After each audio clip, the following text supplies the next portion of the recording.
morning and welcome to the Rocks and Roots podcast. We have to go quick because we only have an hour here, and now less actually. So we have back our most favorite guest of all, Tina. Tina, this is your third time back on the show. We are so excited to have you. I'm going to let Crank talk about what you did for a moment. Awesome. So Tina, third appearance. Tina is an accomplished hiker based in New England. You are working on your New England 67, your 52 with a view, and your New England 100 highest. But we are not here to talk about any of that today. Not we are that here to talk silly about East Coast crap. No. We are here to talk about something far more epic than that. You completed about a week ago a rim to rim to rim Grand Canyon hike. Yes, so, also known as R3. R3. Fantastic. And we wanted to talk to you about this because we didn't shoot for rim to rim. Our original plan was to go to the bottom and then back out. And that did not happen because that is a very badass hike under very rough conditions. So we wanted to have you come on and talk about it. So what made you decide to do that, first of all? So first and foremost, thank you guys for having me back. I always love sitting down and chatting with you. I wish one day we'll have to do it in person, for sure. Yes. That would be fun. But for now, we'll do virtual catch up, and that's fine.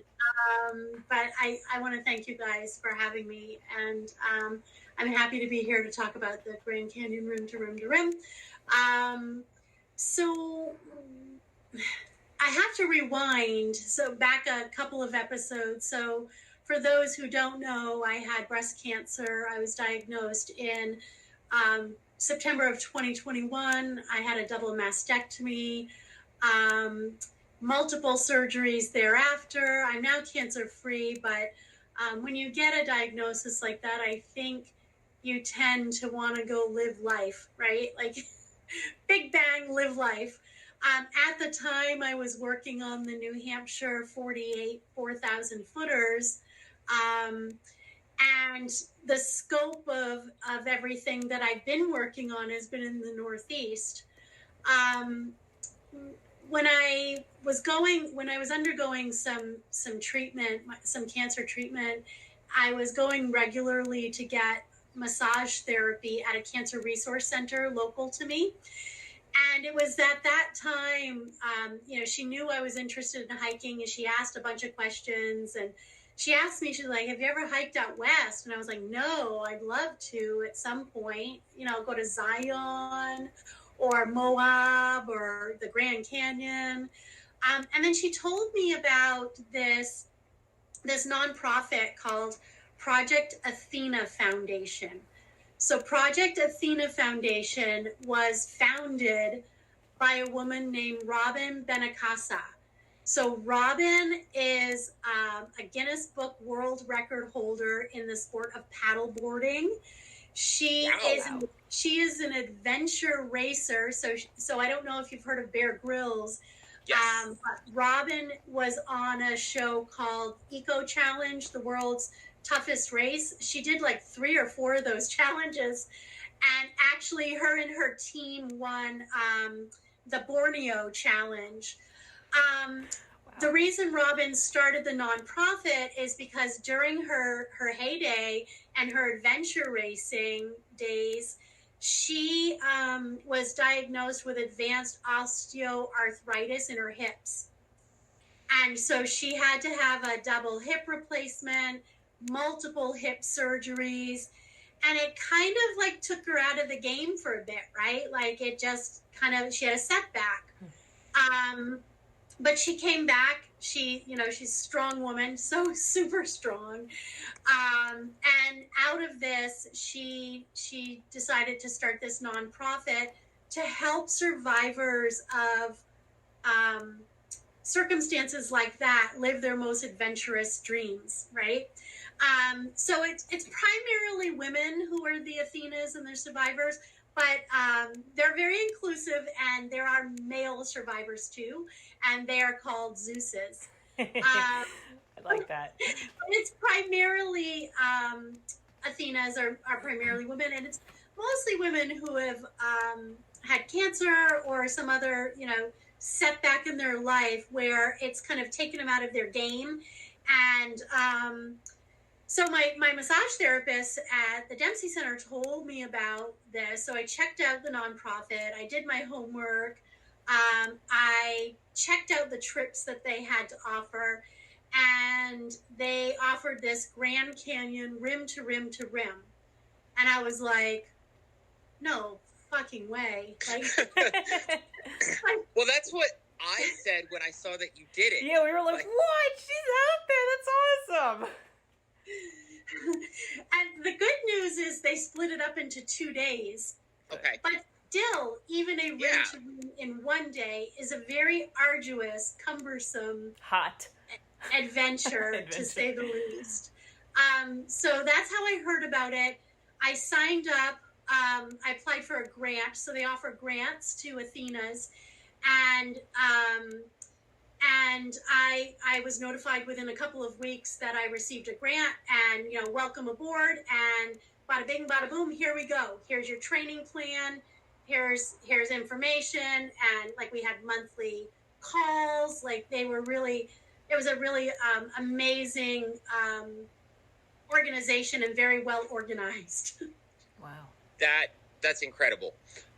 So from one side to the other is about 25 miles, if I'm not mistaken, right?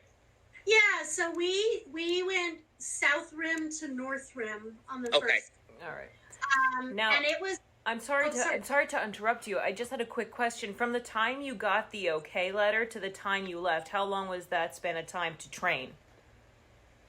So you get a 20-week training program, and I was notified months in advance of that. So I had plenty of time to apply, to get my bearings, to understand the requirements, and then start the training program when that started. So the training program didn't. I think I was notified in February, and the training program didn't start until April. Oh, you had plenty of time, yeah. And you already had a good base on you to begin with. I did. I already had a really good baseline, which helped a lot. What would you say your top 3 training exercises were? For the plan that they gave us, or just for what you do? Yeah, just what you did. What I do. So in general, I think single leg work. So squat, single leg squats, single leg squats, lunges, single leg lunges, a lot of single leg stuff, because squats help, regular squats help, but I find that the more single leg work you do, so if one leg gets fatigued, your other leg is strong enough to support that fatigue, right? If you do everything if you're constantly working both legs at the same time, everybody has a leg that favors the other, and vice versa. Same with your arms. You always have one that's stronger than the other. So training them singularly really helps to build the strength that you need to support fatigue. You are an absolute badass. I've been hitting the gym since January, and if I tried to do a single leg squat right now, I'd fall on my ass. Oh, you could do. No, I'm talking about split leg squat, a Bulgarian squat. Yeah, Bulgarian. Those are scary. Yeah, you're a badass. Yeah. Not like a pistol squat. That's different. I can't even do those. Those are scary too. All right. So 20 weeks, and you had even longer than that. Yeah. For training. You left from the South Rim. How many people? So we had, our group was about 18 and 19 with Robin, because Robin hiked with us too. So 19. And there were 3 Athenas, so 3 survivors. There was 6 staff members, and the rest of the group were all gods and goddesses. So they're the fundraisers. Oh. They're the ones that raise money to help people like me be able to go on the trip. So it was a big group. which made things interesting because I'm used to solo hiking, as you guys know. Yes. So like just hearing people talk all day, and it was a little overwhelming at first, but day 2 I settled in, and I think I got the groove of, you know, how to relate to people Mm-hmm. on the trail. We totally get that. Yeah. We've not been to the South Rim. Was it busy? So both days, okay, so day 1, again, we hiked south to north. Right. That was about 26 plus miles. You drop down into the canyon about 4,000 vertical feet. You climb out about 6,000 plus vertical feet to the North Rim. I've done that part. We started at 1:30, 2 o'clock in the morning. So we did not see a soul until we were around Phantom Ranch. Okay. Once we hit Phantom Ranch, we started seeing people, and we were at Phantom Ranch early. We were at Phantom Ranch at like 6:30, 7 o'clock in the morning. So campers were just starting to wake up, and they weren't even open to serve lemonade or anything like that yet, because we got there so early. And then we saw a handful of people on the trail throughout the day. But the majority of people we saw were down at Phantom Ranch. Okay. For day 2, we hiked from North Rim back to South Rim. Day 1, just so you know, took us 13 hours, a little over 13 hours. Day wow. 2, we hiked from That's South pretty Rim. awesome. It was fast. Yeah. Yeah. Especially going up that 6,000 feet. Right. Holy shit. Yeah. Day 2, we hiked from south to north, and again, we started at like 2:30 in the morning. Didn't see a soul until we hit maybe Cottonwood. I think we saw a couple of people, but definitely down at Phantom Ranch again. Lemonade stand was open this time. Grabbed lemonade, had a quick break, got back up to North Rim at 13 hours and some change. 12 hours on day 2. That's incredible. Wow. So, when we were there, being an East Coast hiker, we were blown away by the layers as you go down. So what were your initial impressions coming from the Whites to the Grand Canyon? Well, so I spent the first 3 hours in the dark.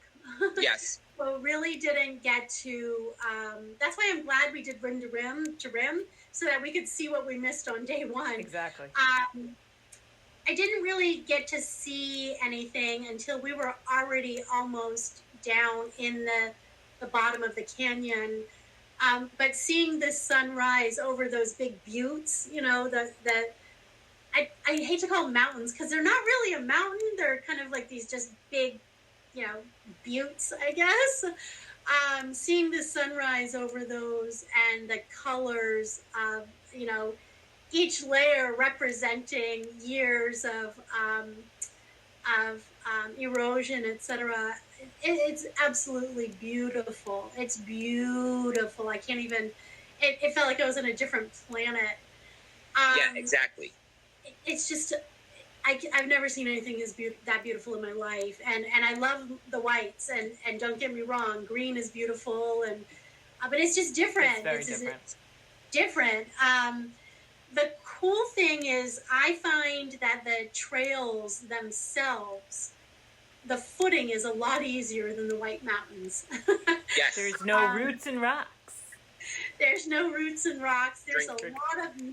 There's a lot of mule poop. Yes, there is. There's a lot of dung, and that's kind of annoying when you're stepping in it in the middle of the night. Other than that, though, I found that, you know, it's dusty.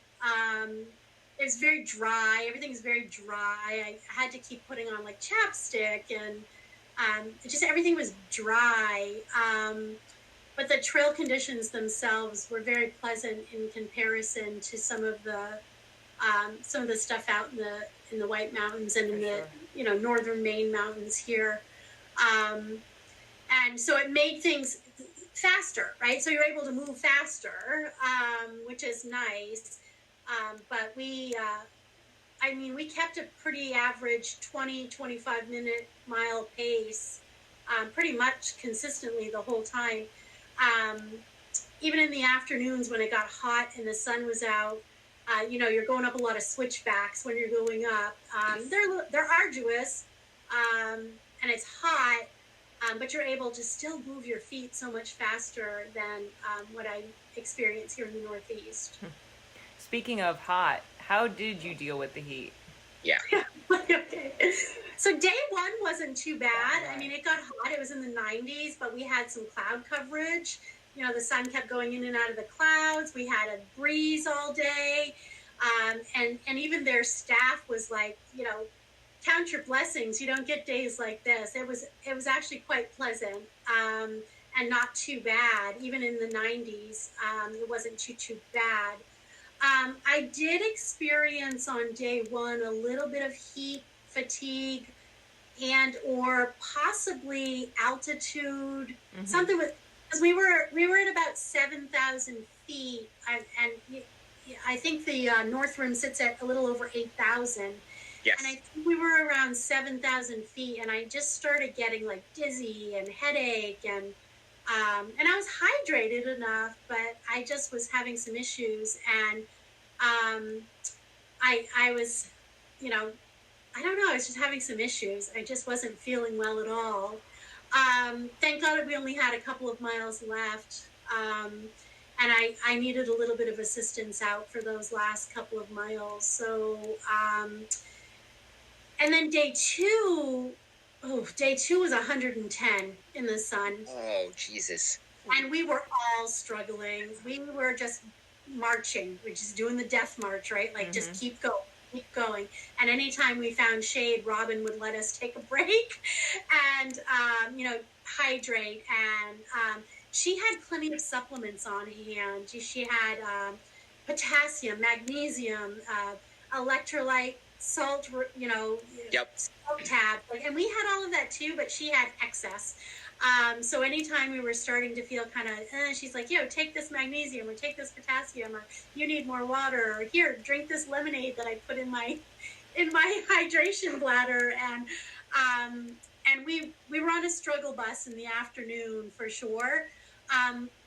Not as many people showed up on day two. So we had 6 or 7 that dropped out after day one due to issues like ankle issues, knee issues, just not being confident in their body, that type of thing, because it was a very arduous hike on day one.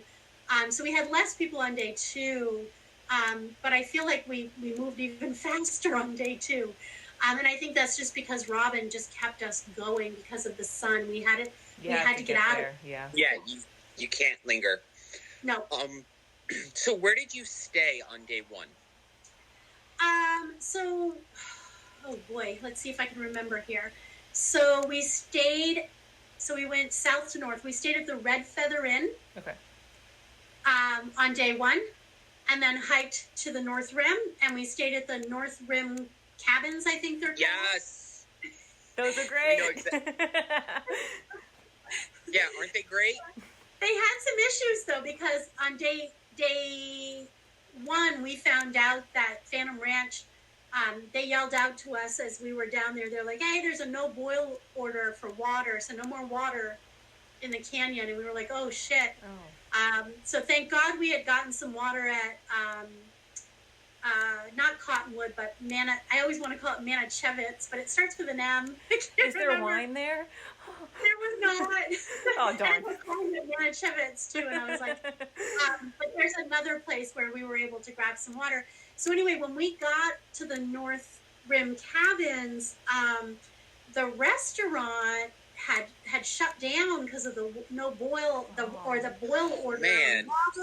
So it put everything behind, and we were trying to figure out how to get food, and then, of course, everything is like an hour away. Yeah.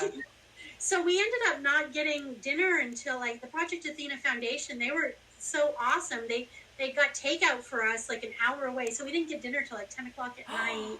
And then you had to leave early the next morning. We had to be up at midnight. Oh. So it was like 12:30, 1 o'clock, I think, something like that. So we got a couple hours of sleep, and then met the shuttle the next morning, and then hiked back, and then stayed at the Red Feather again. And then the next day, they took us to Scottsdale to a resort, and we just hung out by Camelback Mountain, this beautiful resort, and just hung out in the pool all day. So it was really cool. But yeah, the North Rim cabins are really nice, with the exception of they didn't really have food. You could get it in the box there. Like they were like, oh, we're serving pizza. Yeah. And I'm like, that okay. pizza is really good, by the way. I have not had it. I had a burger at 10 o'clock at night. But the place is nice. And there was a lot of tourists there. And we watched the sun go down, and it was beautiful at those cabins for sure. But we, as a group so big, we were such a big group, we really didn't have a lot of time to do individual exploring. It was kind of like everything we planned, and it's like a tour group. Yeah. But yeah, we did have a few hours to spend and just kind of chillax there, which was nice. Now, go ahead. I was going to say, we were pleasantly surprised, the North Rim, especially if you go away from the canyon. If we squinted, it felt like being at home, because the elevation is so high, you have actual forest. Yeah, which was nice. Versus the other side, the South Rim, which is a little lower and not as many trees. Okay. More deserty. Yeah, more deserty for sure. Yeah. Now, when you got back to the South Rim, what was you just went right to the hotel afterwards just to cool off? And they gave us they actually had a nice setup for us there. They had brought food, ice cold beverages. I don't think I've had Coca-Cola in years, and I was downing it like it was like water. It was like the best thing I ever tasted in my life was Coca-Cola, because it was so hot and just so. Day 2 was so arduous.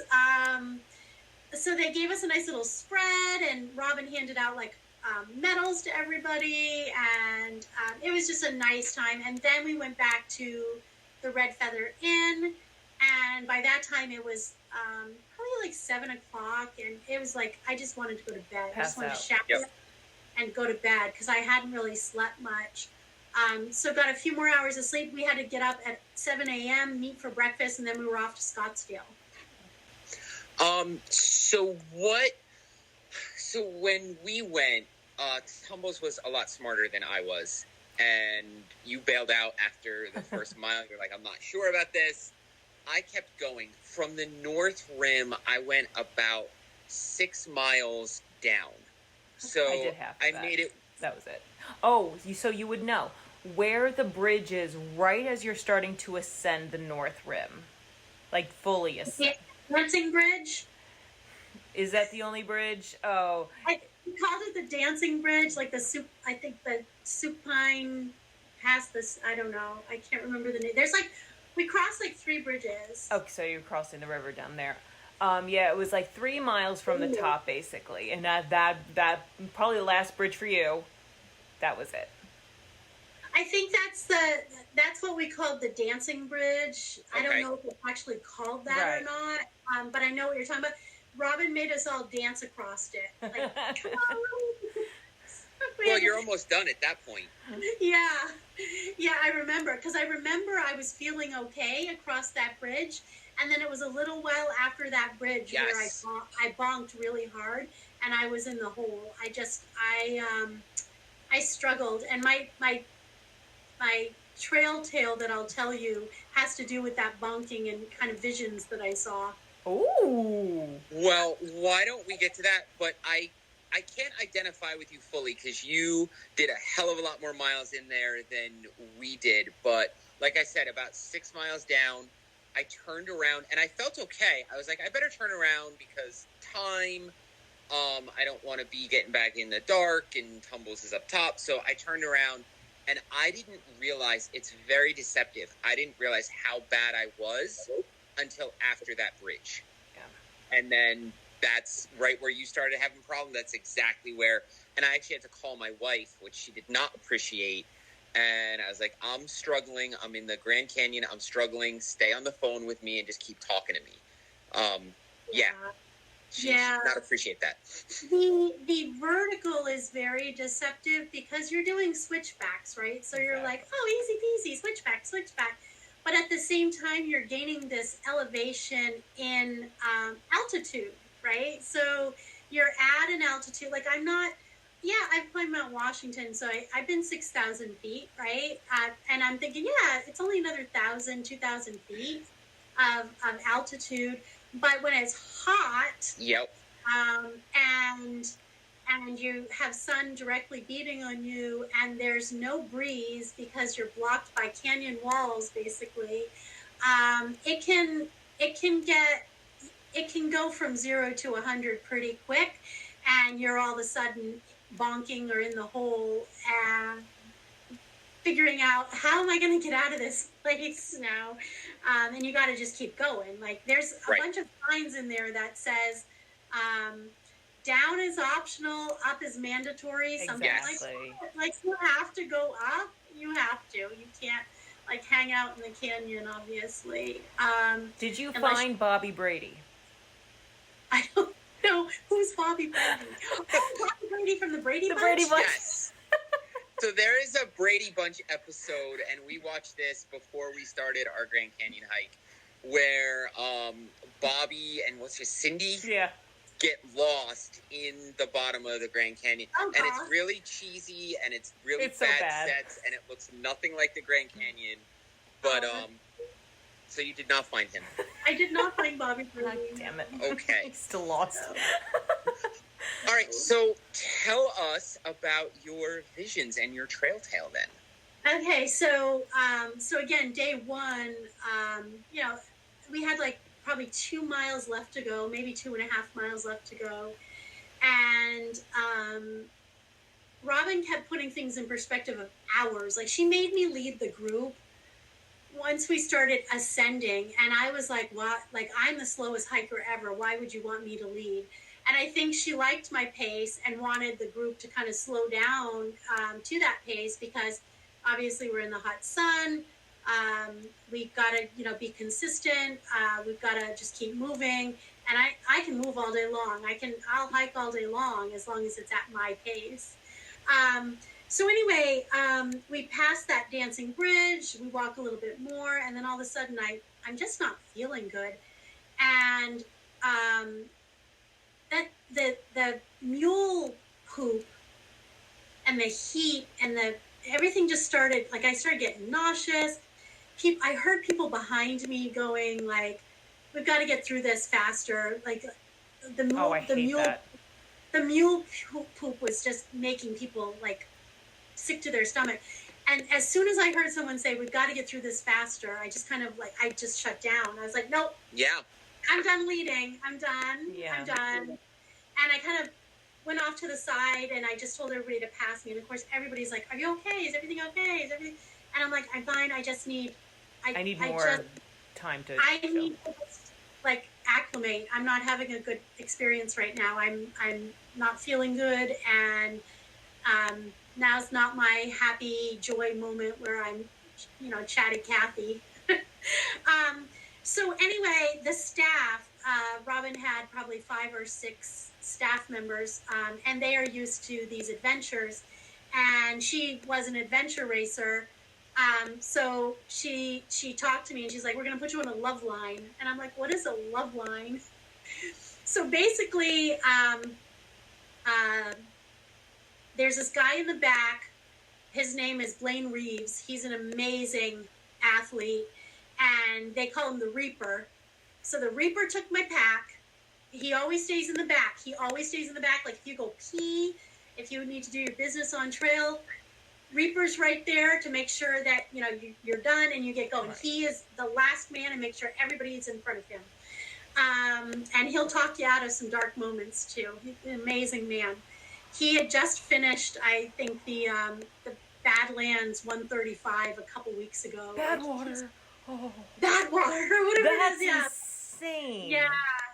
Like he's an amazing athlete. He won like an Army Ranger award years ago, and I mean the guy is just amazing. But anyway, so she's like, Reaper's gonna take your pack, and we're gonna put you on a love line. And so basically, a love line, they wrapped almost like a bungee cord around my waist and attached it to the back of one of the staff members' pack. And so it gives you a little bit of a, like, you know, just a little bit of an extra assistance. Yeah. Like it's almost like my dog pulling me, right? When I take my dog out on hikes. And of course, I'm fighting it the whole time. Like, I don't need to be attached to anything. I am fine. I just need a minute. They were having none of that. They were like, listen, we just got to keep moving. Here, just do it, basically. So I did. And so for about 1.5 miles or so, they had me attached to this love line. At some point in time, I started getting a little, like, now I'm really thirsty, and Blaine's got my pack. Reaper's got my pack, so I can't even get a drink because he's in the back. And I'm like, I'm kind of thirsty, and I'm just kind of like, ooh. And these mules start coming down the trail, and Danny, the guy who's got me on the love line's like, oh, step aside, you know, the mules are coming through or whatever. And I have a video of it, and I can hear my breathing in it. I'm like, I'm like breathing heavy, and they're like, that's altitude. You're having some altitude issues. Yeah. Long story short, when the first mule came down, I got my phone out, and I'm like, oh my God, look, a bear. And I'm taking video of what I think is a bear. It is a mule. And it took me a minute to process that. It was like, you know, once I processed it, like they were like, no, Tina, that's a mule. And I was like, oh, okay. And my brain just wasn't, it was in a foggy, yeah, you were in a fog. I've never had that happen to me before. It was just really weird. And then at some point in time, we were close to the rim, and Robin came and unhooked me, and she's like, okay, go. Like, go on up and, you know, lead the way or whatever. And I was still kind of in a fog, and I was like, okay. And, you know, I think I ended up I stayed behind a couple of the other Athenas because I didn't want to be out front at that point in time because I was struggling so badly, and I didn't want to see people, like, I didn't want people to see me struggling, you know what I mean? I told them when we had our celebration on day 2, when we all had to go around and say something, one of the first things I said to them was, you guys were all on day 1 like, you got this. Come on, you got this. Go, Tina, go. You got this. And I said, and all I could think of was when I had cancer, and everybody kept saying, you got this. And it made me feel like everybody was pitying me. Right. And I didn't want to show my weakness or vulnerability. Like, I wanted to show how strong I was and that I could do this hike on my own. I'm like, right. I've done, like, way harder stuff. But at the same time, I was so in denial with where my body was at that moment in time. And I was suffering from some heat issues, some exhaustion, some altitude sickness, a little bit of everything. And granted, it was only for a couple of miles, but it felt like it was for 10. You know what I mean? And I tried to hide it. And what I learned out of all of it is, you know, your body can only take you so far, and your mind usually is the first to kind of mess with you. And when your body starts to give out like that, like, it's okay to rely on your friends, the people who are trying to help you, and know that they weren't pitying me, although I saw it as that at the moment in time. But just a lot of trauma from the cancer came up, and it really messed with my head, and I was in a pretty dark place for about an hour or so of that hike. So So I that's mean, kind of my if you were in like the pain cave, basic pain cave for like an hour, that is not bad at all. At yeah, all. yeah, it's not too bad at all. And then day two, you know, totally different experience. You know, we were all hot, we were all dying out there. But you know, just slow and steady, and kept chugging along. And day two was a different experience. I didn't have to, like, I didn't experience the, I didn't get in the hole. I didn't like day one. Just I don't know what it was, but maybe lack of sleep. I don't know, but once that sun starts hitting you, weird stuff starts to happen. It's a big change going from New Hampshire into Arizona. And then I'm amazed that you recovered so quickly. Yeah. So just a good night's sleep, rehydrate, and that's fantastic that you were good to go for the next day. Sleep. I got enough to suffice. I wasn't even sure I was going to do day two. I was talking to my roommate about it. She did not go day two, and she was like, "Are you going to go?" And I said, "I better set some criteria, because my mental block is going to say no, because I'm tired and exhausted, and I had a last 2 miles that were crappy, but I had a good day overall. Like I had to turn my mind off, and I had to set criteria to the next day. And I was like, okay, I'm gonna set my alarm. I'm gonna pack my pack. I'm gonna get everything ready. My criteria is if I wake up at 1:30 a.m., I think it was 1 a.m. If I wake up at 1 a.m. and my body doesn't hurt, other than my feet were sore, but that's okay. I know how that goes. If my body doesn't hurt, I'm going. That was my criteria. Awesome. So I got up. My body did not hurt. Amazing. And even in the van, I was like, what the hell am I doing? Am I going to do this again? But I knew the first 14 miles or so were going to be easy. Yep. Because it's downhill, and that's my jam. I love downhill. I knew it was going to be cool. I knew once we got to Phantom Ranch that we got some rolling hills for like another 5 miles. So I knew that like almost 20 miles of this hike is relatively easy in my opinion. It's when you're climbing out in the sun and it's hot for like 7-8 miles or so that you're like regretting your decision. And like I said, on day one, I really didn't have any issues until almost, it was 2.5 miles left. So I was like, okay, if I have 3 bad miles, I have 3 bad miles. And you know what to expect the second day, really. Right. And if I have, 20 good miles and 3 bad or whatever, hey, it is what it is, right? At least I got 20 good miles. And so day two, again, I made sure I slowed my pace a little bit more. I didn't try to overextend myself, and things worked out. What pack did you use, and what was your shoes? What gear did you have? Oh, sure, gear. So gear, I swear by Ultimate Direction. Their packs are amazing. I think the pack I brought with me is the 20 Fast Pack. Okay. It's a 20 liter.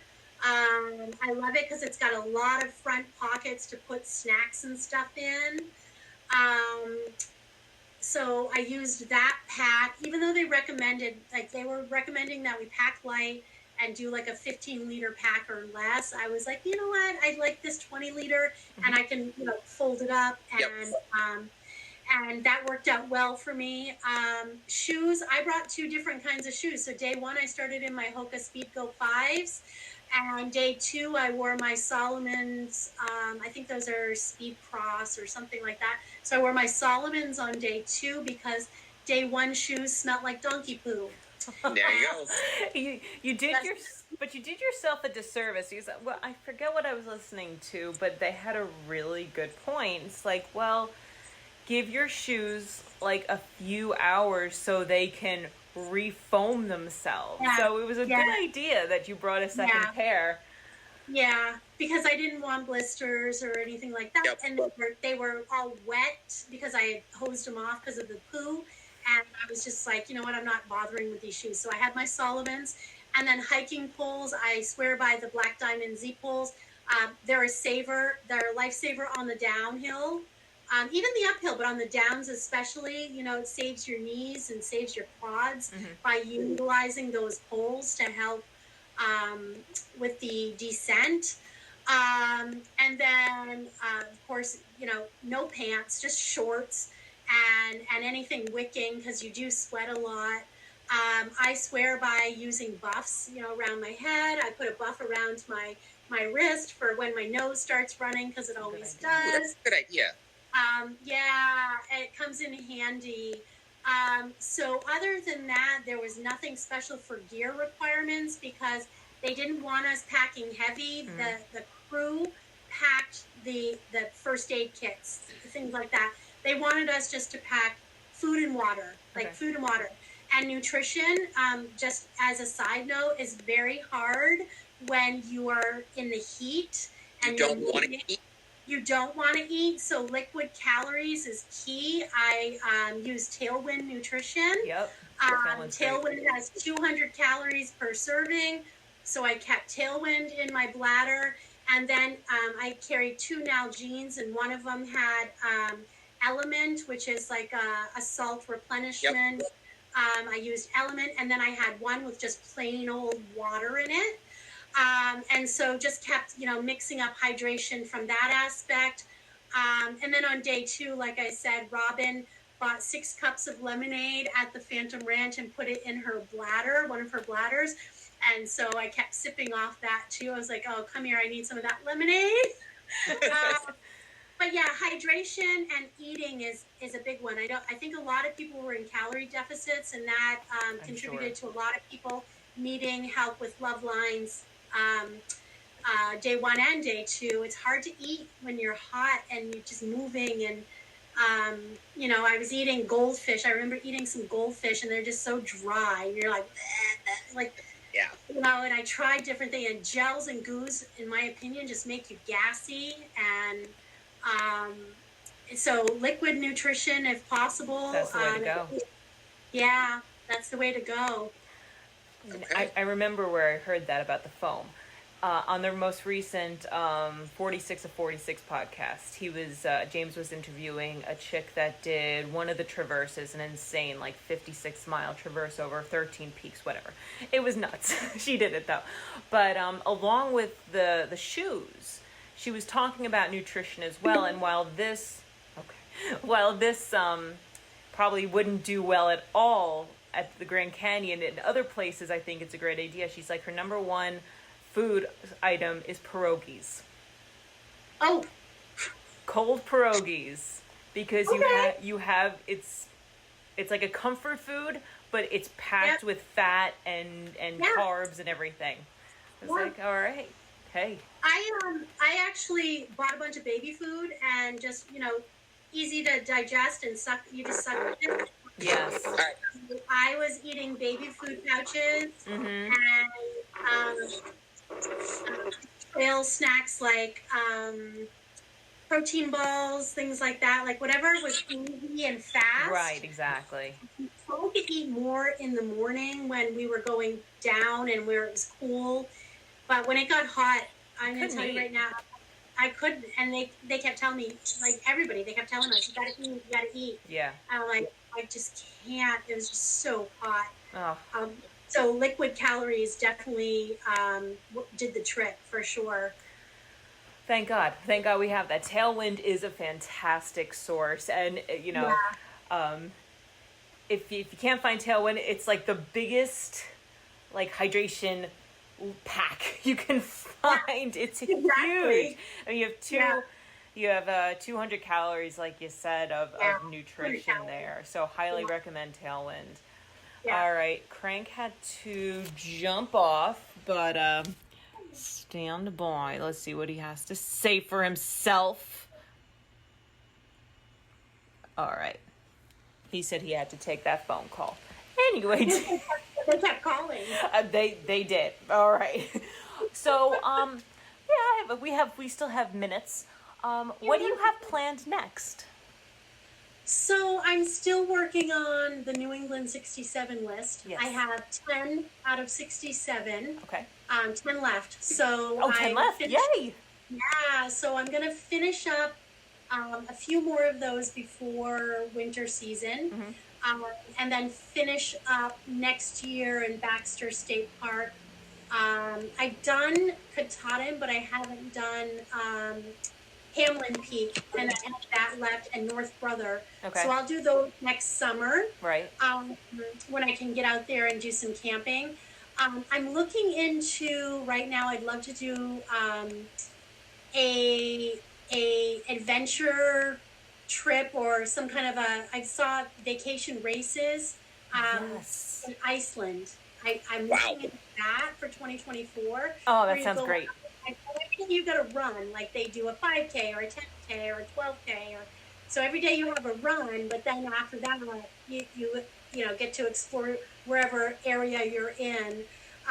And so I'm checking into that right now because I really want to go to Iceland, and I wanted to hike, but I was like, you know what, this little running, like I could do a 5K, I could do a 7K, like, Yeah. you know, and their minimum requirement is you've got to do a 20-minute mile pace. I'm like, okay, so that's That's run walking. Yeah. Yes. Oh man, that sounds fantastic. Yeah, so I'm checking into that right now for 2024. And then, like I said, finishing up the New England 67. I've really just been hiking at leisure other than this Grand Canyon trip. You know, like I said, I've been picking away at the New England 67, the main peaks. But other than that, like I went up to Mount Adams in Madison again this year. That's like my third time on Adams. I've done walking. Airline trail? I do not take the airline trail. I take Valley Way. Valley Way. And Okay.